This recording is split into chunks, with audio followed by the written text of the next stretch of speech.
Hi, and welcome to BNEWS Weekly. I'm Linda McNamee, in for Phil Gallagher. A crash on Cambridge Street involving a Burlington police SUV sent a motorist and officer to the hospital with non-life-threatening injuries Sunday night. Police say at approximately 8:15 p.m. on Sunday, August 12th, officers responded to the area of 276 Cambridge Street for a report of a crash. Upon arrival, officers found a 31-year-old Boston woman driving a 2017 Nissan Altima collided with a marked Burlington police SUV. The officer driving was on patrol in the area. The sedan continued after the collision and went off the road and struck a commercial building. The building sustained damage. The town building inspector was called to the scene. Both the driver and police officer were transported by ambulance to a local hospital with non-life-threatening injuries. The officer, who was not named in the report, was let out of the hospital that same evening. The initial investigation indicates that the officer was traveling on the northbound side of Route 3A when the woman, who was traveling south, crossed over into the opposite lane of traffic and collided with the officer's SUV. The Massachusetts State Police Collision Analysis and Reconstruction Section was called to the scene to conduct the investigation, and the cause of the crash remains under investigation. The Burlington Board of Selectmen voted unanimously on a decision that should bring some relief to residents tired of seeing their lawns turn brown. The board voted 5-0-0 on Monday to lift the watering ban that has been in effect since July 5th. Department of Public Works Director John Sanchez said repairs of a filter at the Vine Brook treatment plant, which had initiated the ban to begin with, had been completed. He stressed that repairing these filters is a detailed and involved process requiring custom-made parts. He also said that once the repairs are made, the filters must be refilled with sand, thoroughly cleaned and disinfected, and then tested. This process, he said, was what has kept the ban in place for as long as it has. Now, however, thanks to the repairs being completed and some helpful rain, the town has been given the go-ahead to remove the ban from the Massachusetts Department of Environmental Affairs and go back to standing even-odd watering restrictions that were put into place last year. Under the water restriction still in place, residents and businesses can water every other day. Watering will be on even-odd days based on the property's address, meaning that if you have an even number for an address, you can water on even days of the month, and vice versa for odd addresses. Everyone can water on the 31st of the month. Watering is also restricted between the hours of 9 a.m. to 5 p.m. Sanchez said studies have shown that during the time when the sun is out, most water evaporates before it can seep into the ground. The Burlington Police Department's Traffic Division held their 48th annual Safety Town event at the Burlington Mall. And after 20 years with the BPD's Traffic Division, Safety Officer Bernie Chiapelletti has been promoted to sergeant and celebrating his connection to the community with a Safety Town mini-street dedicated in his name. BNews reporter John Baez was there and has this report. School will be back in session soon, which means more young pedestrians will be crossing the street every day. During the week of August 13th, on Monday through Wednesday, the Burlington Police Department's Traffic Division hosted their 48th annual Safety Town event, located at the Burlington Mall, for local kindergarten and first grade children, with the main goal of helping to reduce the risk of child pedestrian injuries while teaching them safety tips when traveling to and from school. The event began by honoring Safety Officer Bernie Chiapelletti, who after 20 years of working with the BPD's Traffic Division has now been promoted to sergeant. To celebrate his connection with the community, a new mini-street was dedicated to the new sergeant and will now be visible each year during this event. Well, it's been a long time coming. I've been on the Burlington Police Department almost 30 years at this point, 10 in patrol and then almost 20 in traffic. And at this point, we have a lot of new people who have started working for us. And as much as I loved my job in traffic, I loved being the safety officer, I thought it was time to start working with the new people and maybe teaching them some of the things that some of the veteran officers know and and helping them become part of the community as we have. So this is a really special safety town for us. And just as a little side note, when I was here at Burlington Mall 20 years ago, it was Officer Scapoletti's first safety town, and now I'm here for his last. So it has a really special meaning to both the mall and Officer Scapoletti. Sergeant Scapoletti says it's been a great 20 years, but he's now ready to move on to new things. He remembers 2 former Burlington safety officers who each have a mini-street in their name for their great contributions. When I became the safety officer about 10 years into my career, I want to say it was 1998, Lieutenant Strike's name was on a sign here as the person who started Safety Town, and the outgoing safety officer, Russ Peterson, who was a great safety officer, we thought it was time to put up a sign in his name, and I never thought that I'd be in traffic or the safety officer so long that I would get mine, which is pretty funny. So it really is an honor. It's been a lot of fun to see all these kids come through and learn about safety. So I'll say it's an honor. It's fun. We have seen Bernie throughout the year really do such a great job teaching the children proper bike and pedestrian safety. He's engaging, he has a lot of fun with the kids, and you can see while they're learning, it's very good for them to just, I don't want to say be entertained, but he keeps the class moving where the children really take those life lessons home with them. And finally, Sergeant Scapoletti reminds us that safety always comes first. It is the most important lesson that should be known to all pedestrians, and he hopes that it's never forgotten in the years to come. These are old-fashioned, basic safety tips. Kids have to look both ways. Kids have to remember that when they're crossing a street or a parking lot or a schoolyard, anywhere there could be traffic, they have to look both ways. If they're walking out of Shaw's downtown or they're walking out of the mall here at some point, traffic's not always going to stop for them. It should, but people are distracted. There's a lot going on. So if kids can look both ways and be safe, that's one of the most important lessons we teach at Safety Town. So I like to say if they're walking away with anything, hopefully it's that. From the Burlington Mall, I'm John Vias for BNEWS Weekly. Thank you, John, and congratulations, Officer Scapoletti. The Burlington Fire Department welcomed a new member to its ranks on Monday night. At the recommendation of Fire Chief Stephen Yetman, Burlington Town Administrator John Petrin appointed Greg Willett as a firefighter paramedic with the department. Yetman said Willett, a Burlington resident, has worked as a firefighter paramedic with the town of Belmont for the past year and a half. He also worked for Cataldo Ambulance as a paramedic for 2 years and worked for Lifeline Ambulance as an emergency medical technician. Willett has attended and graduated from the Massachusetts Fire Academy. He is certified as a firefighter 1 and 2 and is a nationally certified paramedic. He is also certified in advanced cardiac life support, pediatric advanced life support, and is a certified diving instructor. Before making the appointment, Petrin said he was glad to see the department continuing on its mission to bringing on board enough paramedics to make the transition to advanced life support. He also said he was happy to appoint a Burlington resident. The Board of Selectmen voted unanimously to waive the 15-day waiting period for new hires and appointees. There's always a lot of new development in Burlington, and from time to time we like to check in with a project for a quick update.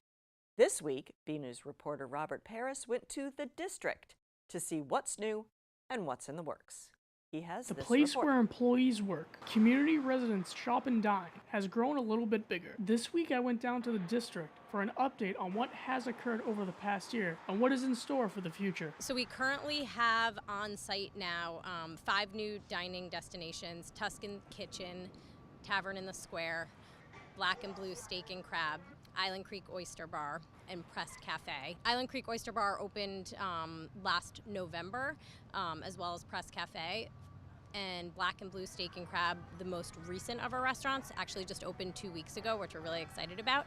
And Feng Shui, which is our modern Asian and sushi concept, will be opening this fall, so look for that. The district is always thinking outside the box when it comes to future development. I think our development as we see it for this first phase is complete. We're always thinking about future uses and might potentially want to see a residential use here one day as well, and also are thinking about a build-to-suit office opportunity for a tenant. I don't think we're ever technically complete. I think we're always looking to stay current and add to our existing tenant base and amenity base. Employees and tenants have the opportunity to explore the amenities while working within the district. So a lot of what we did here focuses around workplace.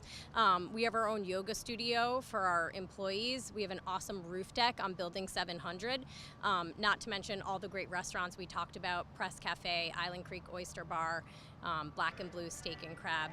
We also have a program with Green City Growers, which is a community gardening program, and have also spent a lot of time on a really, really robust health and wellness program for our tenants here. Finally, what used to be just a workplace has transformed itself into its own city within the town of Burlington. So I think the district used to really just be a workplace, and what we've developed here by adding hotel and all the different restaurants is really making this a place for the Burlington community. So people can come here now, have an opportunity to eat at many of these dining establishments, as well as have access to a lot of open space and green space to be able to enjoy our amenities. From the district, I'm Robert Paris for BNEWS Weekly. Thank you, Robert. The Burlington Board of Selectmen have seemingly run out of patience with a long-in-the-works restaurant project that has not been started, though the building permit was issued months ago.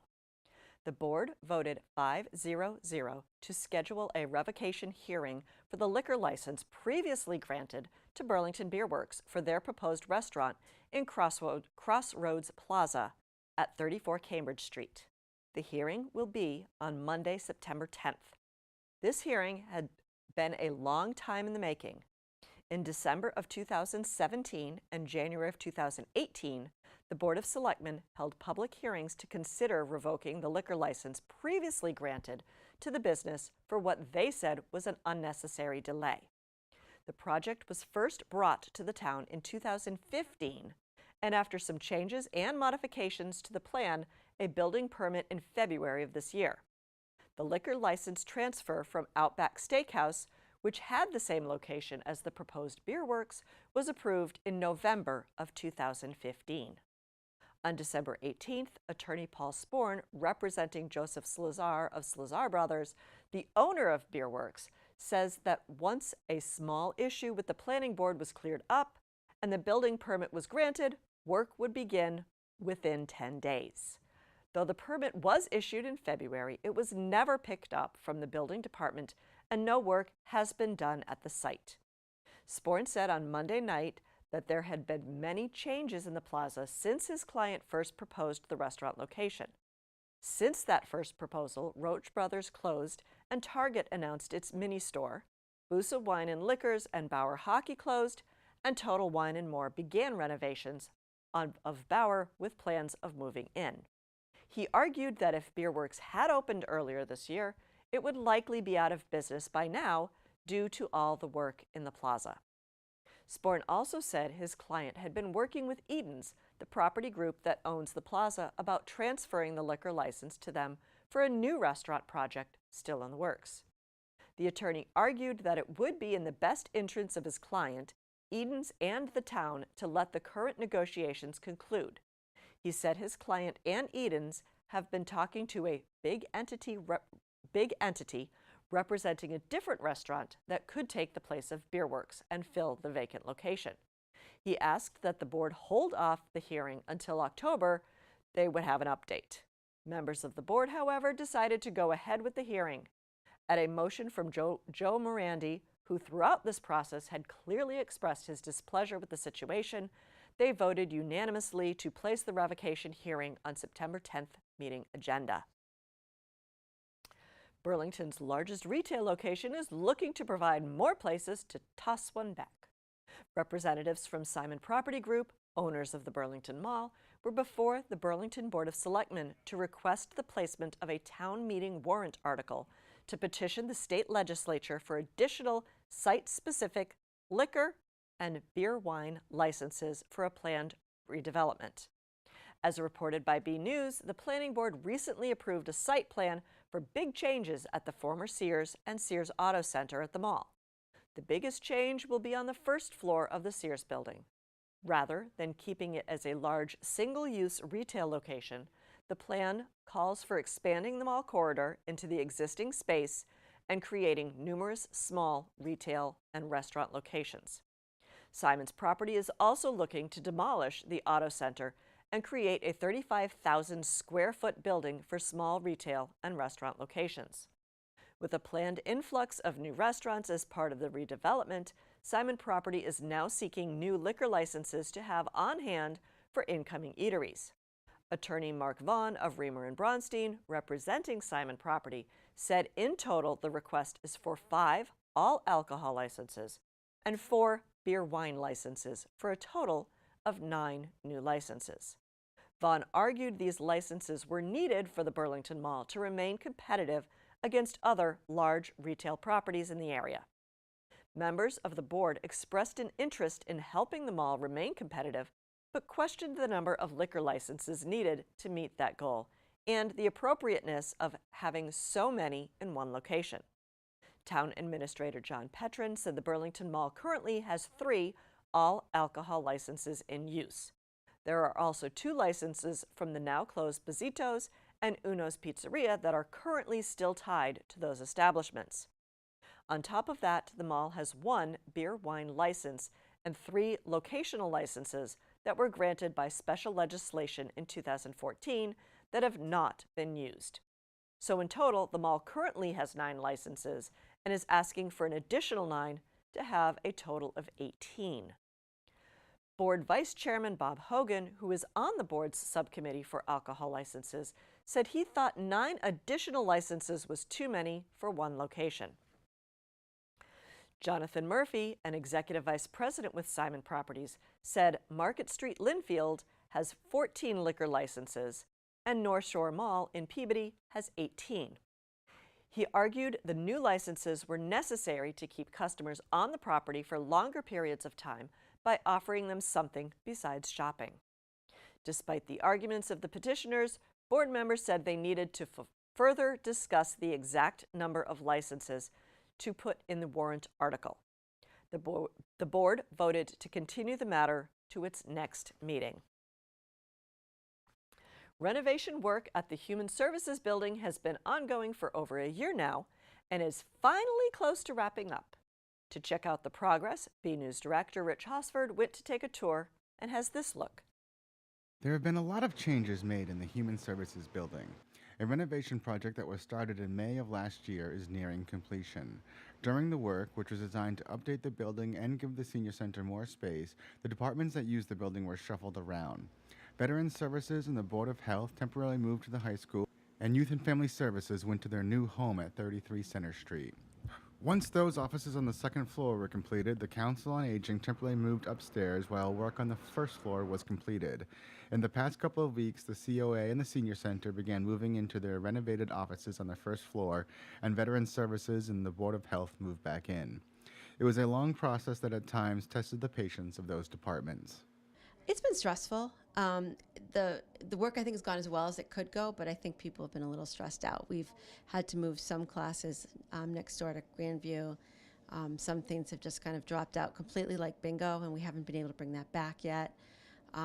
There's still construction stuff everywhere in the Mary Kelly wing, which is very frustrating for people.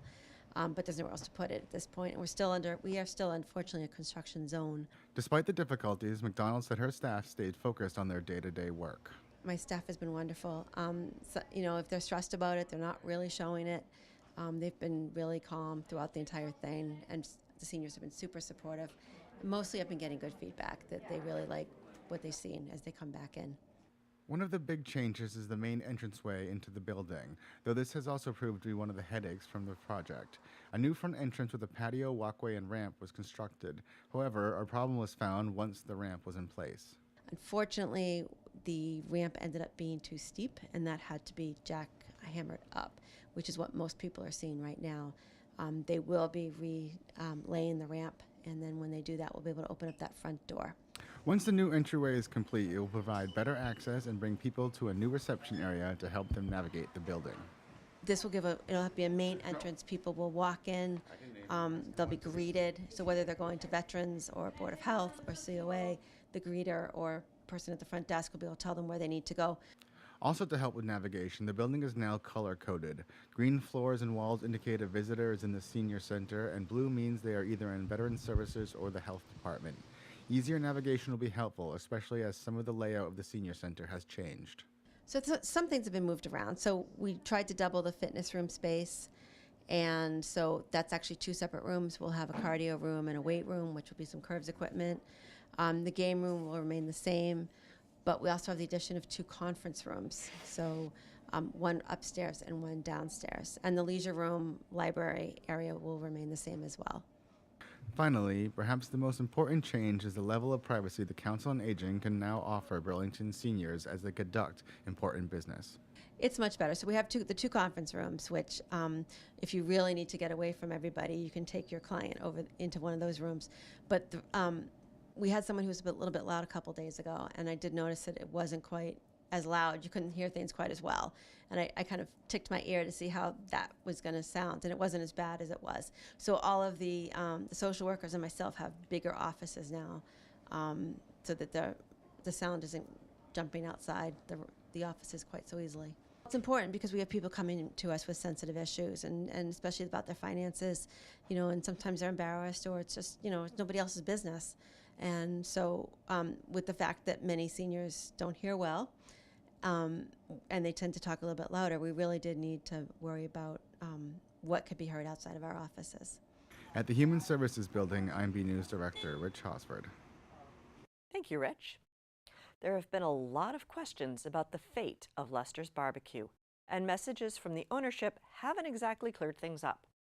Last week, a sign was posted on the restaurant's doors saying the establishment will be closed until further notice.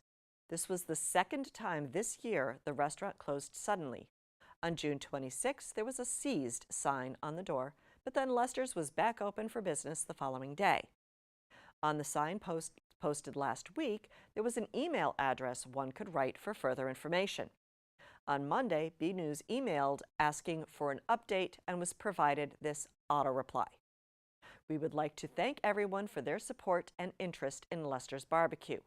Over the past many years, we have shared memories filled with laughter, happiness, and a unique cuisine that has come to shape the hearts of all ages. Unfortunately, we are now closed and have to shut our doors to our beloved past and future customers.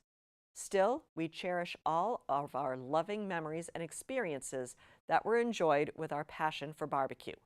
With great love and appreciation, Lester's Barbecue. However, on Monday, there was also a new sign on the door of the restaurant saying a new location will be coming soon. Calls to the restaurant are met with a busy signal, so as of the writing of this report, the question of Lester's fate remains unknown.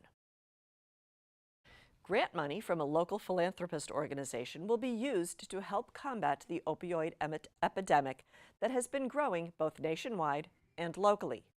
Police Assisted Addiction and Recovery, PARI, Executive Director Allie Hunter McDade says she is pleased to announce the organization has been selected for a $100,000 grant from the Cummings Foundation to work with the Woburn, Wilmington, and Burlington police departments to create a regional effort to address the opioid epidemic. This grant will build on PARI's current project with the Massachusetts Service Alliance and AmeriCorps to embed service members directly in police departments to assist with police-led opioid referral programs. PARI will receive $50,000 per year for 2 years to provide the 3 police departments with 3 part-time recovery coaches and a regional full-time program coordinator to strengthen their efforts to prevent overdose deaths and expand access to treatment and recovery. Burlington has had a partnership with PARI and AmeriCorps. Last year, they used grant money to bring Margie Taylor and Jackie Taabji as Burlington Police Department's new full-time program coordinator and new part-time recovery coach. At this time, Taylor has been selected as the program's full-time regional program coordinator. The $100,000 for 100 program supports nonprofits that are based in and primarily serve Middlesex, Essex, and Suffolk counties. Through this place-based initiative, Cummings Foundation aims to give back in the area where it owns commercial buildings. Founded in 1970 by Bill Cummings of Winchester, the Woburn-based commercial real estate firm leases and manages 11 million square feet of space, the majority of which exclusively benefits the foundation. The Cummings Foundation has awarded more than $220 million during this grant cycle. We've had some hot and humid days and some good rainfalls this past week. We go now to BNews weatherman Peter Brown in our Weather Center for a look at the week ahead. We'll also check out the community calendar with Maddie Shipka to see what is happening in Burlington.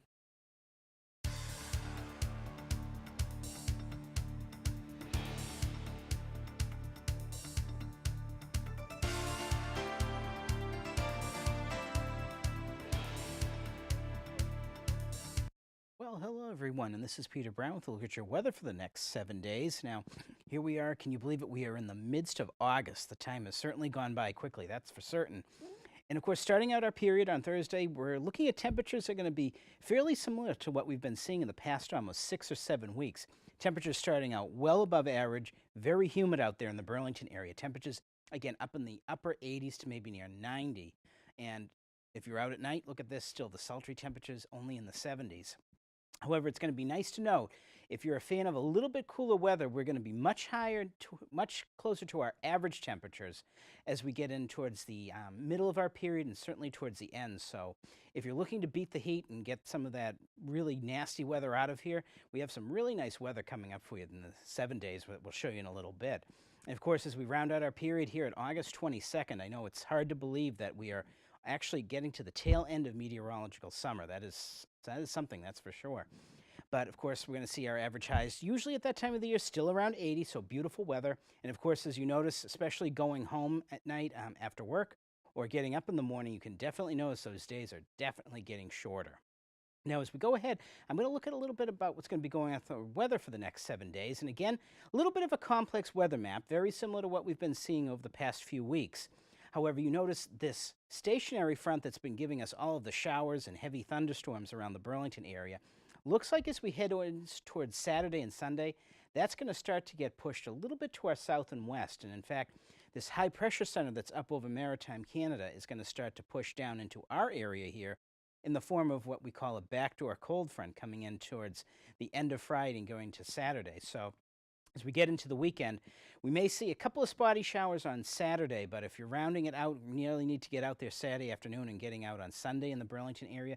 We're going to see much cooler northeasterly winds, some nice sunny skies out there, and temperatures probably only getting into the 70s, so definitely some beautiful weather coming up.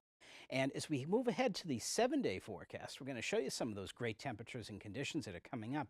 Now, looking at the latest model projections, looks like we may be putting a little bit too much emphasis on the rain here. Looks like we're going to start to actually dry out a little bit more when we get towards the Saturday and Sunday time frame.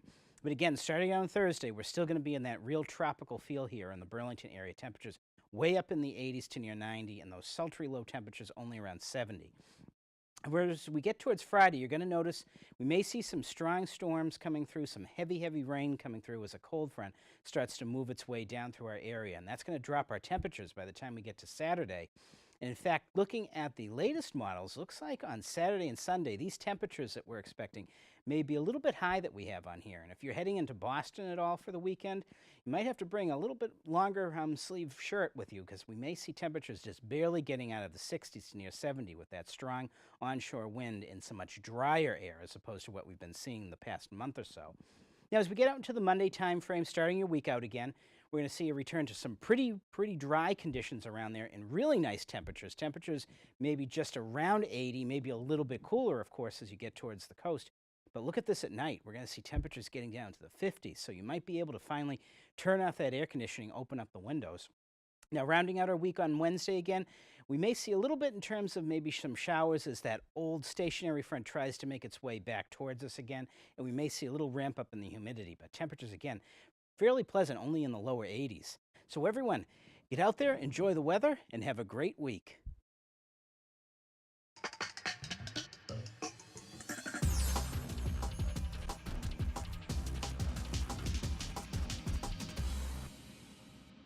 I'm Maddie Shipka, and this is your Community Calendar. We hope that you did all your summer reading. On Tuesday, August 21st, from 11 to 11:45 a.m., the Burlington Public Library will be having their summer reading finale. There will also be a performance from the Creature Teacher Animal Show and the winners of summer reading contests. Everyone is welcome and the event is free. For more information, visit burlington.org or call 781-270-1690. Enjoy a fantastic gala concert featuring well-known conductors and orchestras. On Saturday, August 25th, the Burlington Parks and Recreation Department will be having a day trip to the Bernstein Centennial Celebration at Tanglewood in Lenox, Massachusetts. There will also be a luncheon at the Cork and Hearth restaurant. Everyone is welcome and pre-registration is required. The cost of the trip is $209 per person. To register, visit burlingtonrecreation.org or call 781-270-1695. Come and meet members of Temple Shalom Emeth. On Sunday, August 26th, from 5 to 7 p.m., Temple Shalom Emeth will be having a community open house. There will also be meet and greets with the rabbi and temple members and much more. The open house is free and everyone is welcome. For more information, visit www.shalom-emeth.org or call 781-272-2351. I'm Maddie Shipka, and this has been your Community Calendar. Thank you, Maddie, and thank you, Peter. Another week, another photo to highlight. This week, we have a moment of action captured at Celebrate Burlington. This is one of my photos and shows a Burlington Parks and Recreation volunteer who has been sitting on the ever-precarious chair in the duck tank at the moment when the panel was struck and he was sent splashing into the water. However, given the heat of the day, a quick dunk probably was welcome. We'd like to see your photos. They could be of something you see around town, the weather outside your own door, or even photos of your family members and pets. Whatever you think is interesting and would like to share. Email your photos to bcat@bcattv.org with the subject line, Photo of the Week. Well, that's it for this week's edition of BNEWS Weekly. I'm Linda McNamee, and I'll see you around town. Good night.